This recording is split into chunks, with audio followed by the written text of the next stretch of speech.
কখনো কি খেয়াল করেছ, তোমার কোনো বন্ধু হয়তো সারাদিন খেয়েই যাচ্ছে, অথচ তার ওজন এক ফোঁটাও বাড়ছে না। আবার তুমি হয়তো মেপে মেপে খাবার খাচ্ছ, তবুও ওজনের কাঁটা বেড়েই চলেছে। কেউ কনকনে শীতেও দিব্যি একটা হালকা শার্ট পরে ঘুরে বেড়াচ্ছে, আর কারো আবার সামান্য ঠান্ডাতেই সোয়েটার ছাড়া চলে না। দুটো আম খেলেই কারো মুখে ব্রণ ভরে যায়, আবার কেউ সারাদিন তেলেভাজা খেয়েও গ্লোয়িং স্কিন নিয়ে ঘুরে বেড়ায়। কেন এমন হয়?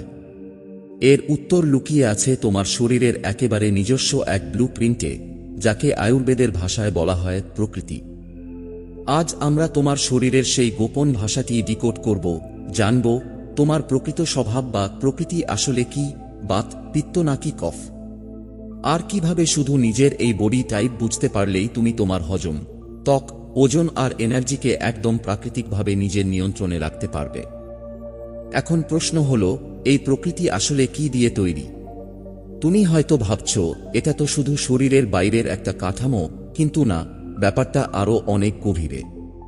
আয়ুর্বেদ বলছে, ঠিক যেমন তোমার হাতের আঙুলের ছাপ পৃথিবীর আর কারো সাথে মিলবে না, তেমনি তোমার এই শারীরিক ও মানসিক প্রকৃতিও একদম আলাদা। আর এই আলাদা হওয়ার মূল কারণ লুকিয়ে আছে এই পুরো মহাবিশ্বের গঠনের মাঝেই। এই বিশাল ব্রহ্মাণ্ড যে 5টি মূল উপাদান দিয়ে তৈরি, পৃথিবী, জল, অগ্নি, বায়ু এবং আকাশ, তোমার শরীরও ঠিক সেই 5 উপাদানেরই এক আশ্চর্য মিশ্রণ। ভেবে দেখো, তোমার শরীরের শক্ত হাড়, পেশি আর ত্বক, এগুলো হলো পৃথিবী তত্ত্ব উপাদানের রূপ। তোমার রক্ত, ঘাম বা শরীরের তরল অংশ হল জলতত্ত্ব। তোমার পেটের ভেতর যে খাবার হজম হচ্ছে, সেই পরিপাক শক্তি হল অগ্নিতত্ত্ব। তুমি যে শ্বাস নিচ্ছ, শরীরের ভেতর রক্ত বা নার্ভের যে অবিরাম চলাচল, সেটাই হল বায়ুতত্ত্ব।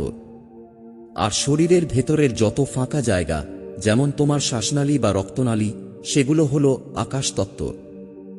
এই 5টা উপাদানের একটা নির্দিষ্ট ব্যালেন্স নিয়েই তুমি জন্মেছ। একে পরিবর্তন করা যায় না, কিন্তু যখনই তুমি না বুঝে অন্যের ডায়েট বা রুটিন কপি করতে যাও, তখনই এই ব্যালেন্সে গণ্ডগোল শুরু হয়। আর এই গণ্ডগোল বা বিকৃতি থেকেই জন্ম নেয় যাবতীয় রোগ। এই 5টি উপাদানের কমবেশি মিশ্রণ থেকেই তৈরি হয় 3টি মূল দোষ বা দশা, বাত, পিত্ত এবং কফ। প্রতিটি মানুষের ভেতরেই এই 3টি দোষ থাকে, কিন্তু কারো ক্ষেত্রে হয়তো 1টি বা 2টি দোষের প্রভাব বেশি থাকে। আর সেটাই নির্ধারণ করে দেয় তোমার আসল প্রকৃতি। চলো এবার তোমার সাথে মিলিয়ে দেখা যাক। সবচেয়ে প্রথমে আসে বাত প্রকৃতির কথা। তুমি কি এমন কেউ যে এক জায়গায় বেশিক্ষণ স্থির হয়ে বসে থাকতে পারো না? হাঁটা চলা, কথা বলা, সবকিছুতেই তোমার দারুণ গতি, তাহলে তুমি সম্ভবত বাত প্রকৃতির মানুষ। বাত মানেই হলো হাওয়া বা বায়ু, আর হাওয়ার মতোই এরা সব সময় চঞ্চল। সাধারণত বাত প্রকৃতির মানুষেরা বেশ চিপচিপে গড়নের হয়, চাইলেও এদের ওজন খুব একটা বাড়ে না। এদের শরীরে রুক্ষতা বেশি থাকে, তাই ত্বক বা চুল প্রায় শুষ্ক হয়ে যায়।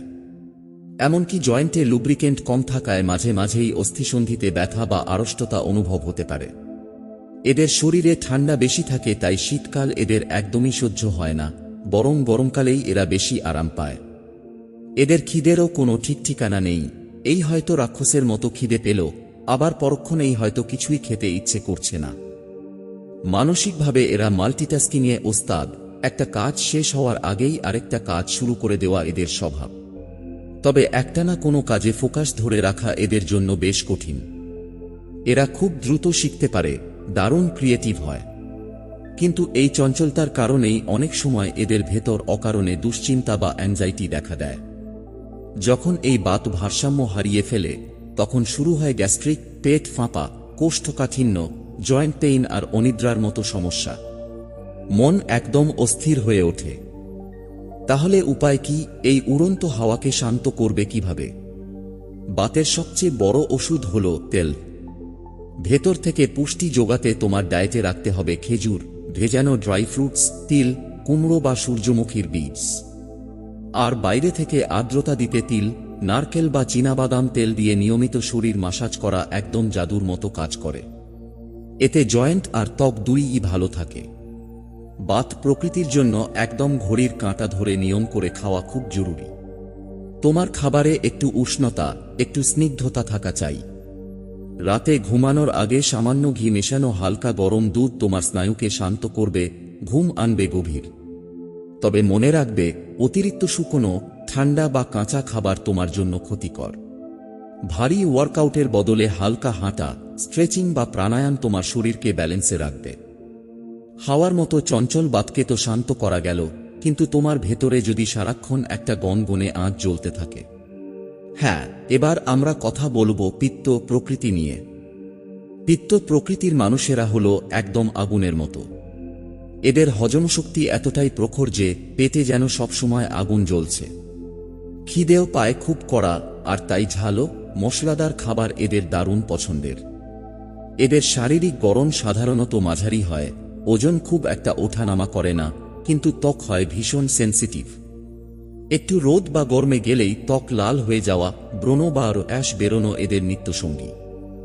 মানসিক দিক থেকে এরা অত্যন্ত বুদ্ধিমান, তীক্ষ্ণ ফোকাসড এবং লক্ষ্য স্থির রেখে চলতে পারে। এরা খুব দ্রুত সিদ্ধান্ত নিতে পারে ঠিকই, কিন্তু এদের রাগও ওঠে একদম রকেটের গতিতে। ধৈর্য এদের ডিকশনারিতে একটু কমই থাকে, আর মাঝে মাঝে চারপাশের সবকিছুকে নিজের কন্ট্রোলে রাখার একটা অদ্ভুত জেদ এদের মধ্যে কাজ করে। পিত্ত যখন ব্যালেন্স হারায়, তখন শরীরে অতিরিক্ত গরম বেড়ে যায়।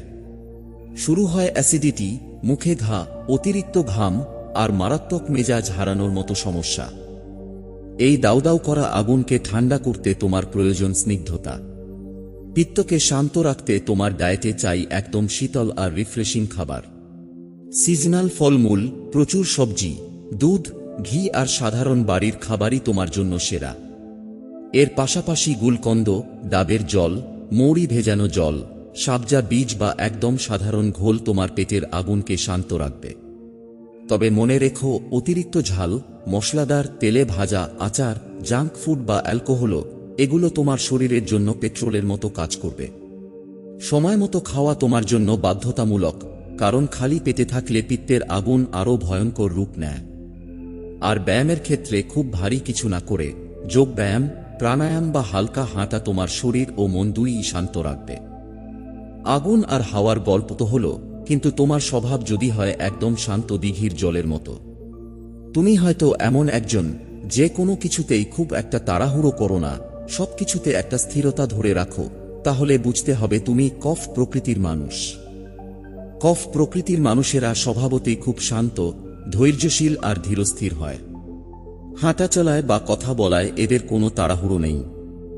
পিত্তের আগুন যেমন গনগনে, কফের আগুন ঠিক ততটাই ধীর, তাই এদের হজমশক্তিও বেশ ধীর গতির হয়। শারীরিক কাঠামোর দিক থেকে এরা বেশ মজবুত আর সুঠাম হয়। এদের ওজন খুব দ্রুত বাড়ে, কিন্তু সেই ওজন কমানো এদের জন্য রীতিমতো যুদ্ধ করার সমান। ঘুম এদের বড্ড প্রিয়। কফের মধ্যে একটা স্নিগ্ধতা আর ভারী ভাব থাকে, যার কারণে এদের ত্বক হয় ভীষণ নরম আর মসৃণ, চুল হয় ঘন, কালো আর মজবুত। মানসিকভাবে এরা ভীষণ ইমোশনালি স্টেবল। একটা কাজে হাত দিলে এরা পুরো মন প্রাণ ঢেলে সেটা করে, আর একবার কিছু শিখে নিলে সেটা এদের স্মৃতিতে গেঁথে থাকে আজীবন। এদের মধ্যে সব পরিস্থিতিতে মানিয়ে নেওয়ার এবং একটা অদ্ভুত সন্তুষ্টির ভাব কাজ করে। কিন্তু যখন এই কফ ভারসাম্য হারিয়ে ফেলে, তখন শরীরে এক অদ্ভুত ভারী ভাব আর চরম ক্লান্তি জাঁকিয়ে বসে। মনে হয় যেন সারা শরীর জুড়ে একরাশ আলস্য ভর করেছে, আর শরীরটা পাথরের মতো ভারী হয়ে গেছে। ওজন তখন তরতর করে বাড়তে থাকে, আর সেই সাথে লেগেই থাকে সর্দি, কাশি, নাক বন্ধ হওয়ার মতো বিরক্তিকর সমস্যা। সারাদিন শুধু ঘুমোতে ইচ্ছে করে, শরীরে বিন্দুমাত্র এনার্জি বা স্ফূর্তি খুঁজে পাওয়া যায় না। যেন একটা থেমে থাকা ঘড়ির মতো হয়ে যায় তোমার রোজকার জীবন। এই জমে থাকা, থেমে থাকা কফকে তুমি সচল করবে কিভাবে?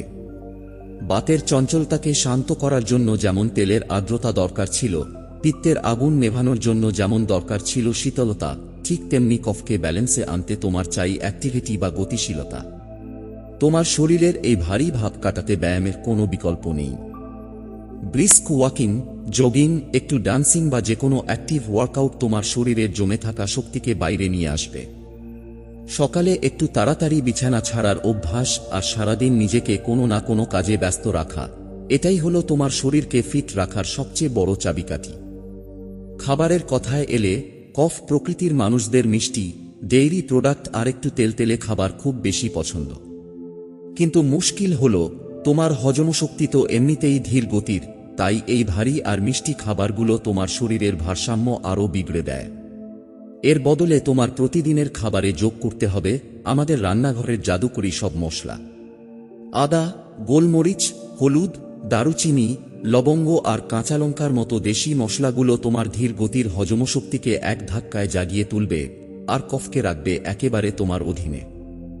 এতক্ষণ বাত, পিত্ত আর কফ, এই তিন প্রকৃতির খুঁটিনাটি শোনার পর তোমার মনে নিশ্চয়ই একটা খুব স্বাভাবিক প্রশ্ন উঁকি দিচ্ছে, তাহলে এই তিনটের মধ্যে বেস্ট কোনটা? আয়ুর্বেদ কিন্তু খুব স্পষ্টভাবেই এর উত্তর দেয়। আয়ুর্বেদের মতে কোনো নির্দিষ্ট প্রকৃতি বা দোষ একা সেরা নয়। এই তিনটি দোষই চমৎকার ঠিক ততক্ষণ যতক্ষণ তারা নিজেদের মধ্যে একটা নিখুঁত ব্যালেন্সে থাকে। আসল সমস্যা কখনোই তোমার শারীরিক গঠন বা দোষের মধ্যে লুকিয়ে নেই। যাবতীয় সমস্যার শেকড় হল এই ইমব্যালেন্স বা ভারসাম্যহীনতা। এতদিন হয়তো তুমি না বুঝেই কখনো অন্যের ডায়েট প্ল্যান ফলো করেছ, কখনো বা করা রুটিনের পেছনে ছুটেছ, আর দিন শেষে হতাশ হয়েছ। কিন্তু আজ তুমি জেনে গেছো তোমার শরীরের নিজস্ব ভাষা কি। যখন তুমি নিজের এই আসল প্রকৃতিটা গভীরভাবে বুঝতে পারো, তখন আর অন্য কাউকে অন্ধভাবে নকল করার প্রয়োজন হয় না। বরং তখন তুমি খুব স্মার্টলি নিজের খাবার, লাইফস্টাইল আর রোজকার রুটিনকে নিজের শরীরের নিখুঁত চাহিদা অনুযায়ী সাজিয়ে নিতে পারো। নিজের শরীরের সাথে এই বোঝাপড়াটাই হল সুস্থতার আসল চাবিকাঠি। এবার নিজের সাথে একটু সময় কাটাও আর মিলিয়ে দেখো এই তিন প্রকৃতির মধ্যে কোনটার পাল্লা তোমার ক্ষেত্রে সবচেয়ে ভারী। তোমার ভেতরের প্রকৃতি কি বাত, পিত্ত নাকি কফ? আর এই মুহূর্তে তোমার শরীরে কোন দোষের প্রভাব সবচেয়ে বেশি বেড়ে আছে বলে তোমার মনে হচ্ছে? সেটা অবশ্যই নিচে কমেন্ট করে জানাও। যদি আজকের এই আলোচনাটি তোমার রোজকার জীবনযাত্রার দৃষ্টিভঙ্গি একটু হলেও বদলে দেয়, তবে ভিডিওটিতে একটি লাইক করতে ভুলো না। চ্যানেলটি সাবস্ক্রাইব করে আমাদের এই যাত্রায় যুক্ত হও। আর তোমার পরিবার ও বন্ধুদের সাথে এই ভিডিওটি শেয়ার করো, যাতে তারাও নিজেদের শরীরের এই গোপন ব্লুপ্রিন্টটা ডিকোড করতে পারে। প্রতিদিন প্রাকৃতিকভাবে সুস্থ থাকার এবং নিজেকে নতুন করে জানার এই সংকল্প গ্রহণ করো আর নিজের স্বাস্থ্যকর ভার্সন হয়ে ওঠো।